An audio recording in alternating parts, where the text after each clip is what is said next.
Like all of you here today, I remain horrified by the mass murder committed at Sandy Hook Elementary School in Newtown, Connecticut. I'm particularly grateful that we have both senators here and the House member representing that community.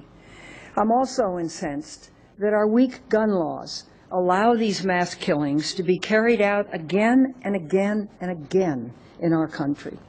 Weapons designed originally for the military to kill large numbers of people in close combat are replicated for civilian use. They fall into the hands, one way or another, of grievance killers, of gangs, of those who are mentally unstable or ill. They are sold out of trunks and back seats of automobiles in cities, as well as gun shows, with no questions asked.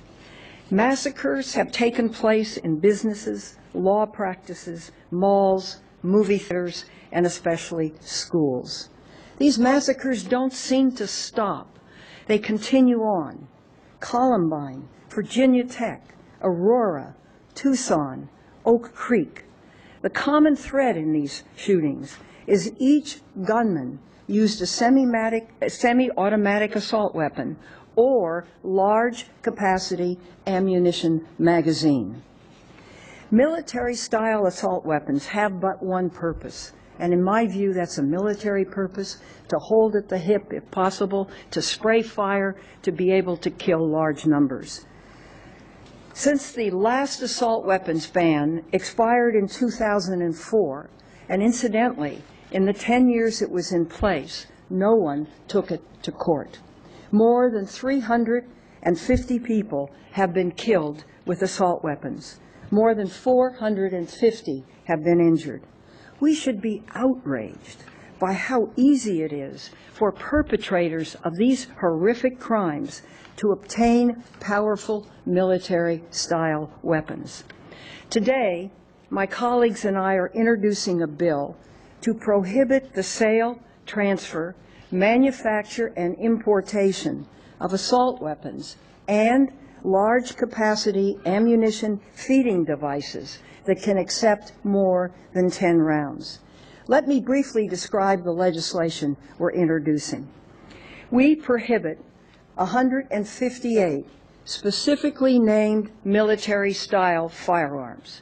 Since the 1994 law expired, there has been an influx of new models of assault weapons. These models are more powerful, more lethal, and more technologically advanced than the weapons were in 1993. Our bill also prohibits other semi-automatic rifles, handguns, and shotguns that can accept a detachable magazine and have one military characteristic. One criticism of the 94 law was that it was a two-characteristic test that defined it, and that was too easy to work around. Manufacturers could simply remove one of the characteristics, and the firearm was legal. The bill we are introducing today, will make it much more difficult to work around by moving a one-characteristic test.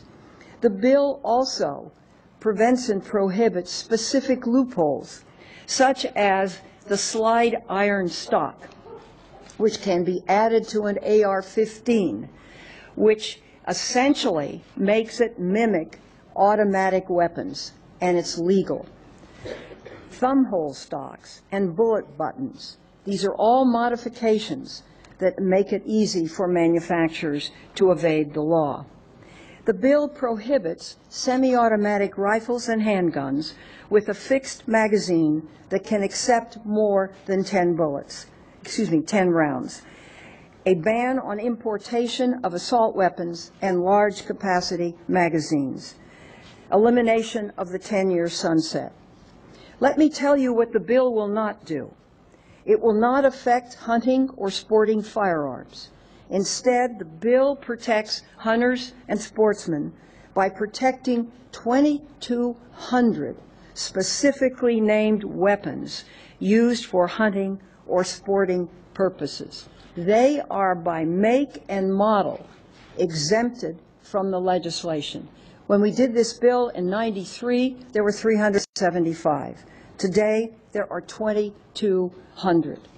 Finally, the bill subjects existing or grandfathered weapons to a background check in the event the weapon is sold or transferred.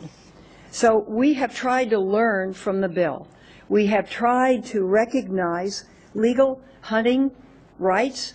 We have tried to recognize legal defense rights. We have tried to recognize the right of a citizen to legally possess a weapon. No weapon is taken from anyone. The purpose is to dry up the supply of these weapons over time. Therefore, there is no sunset on this bill.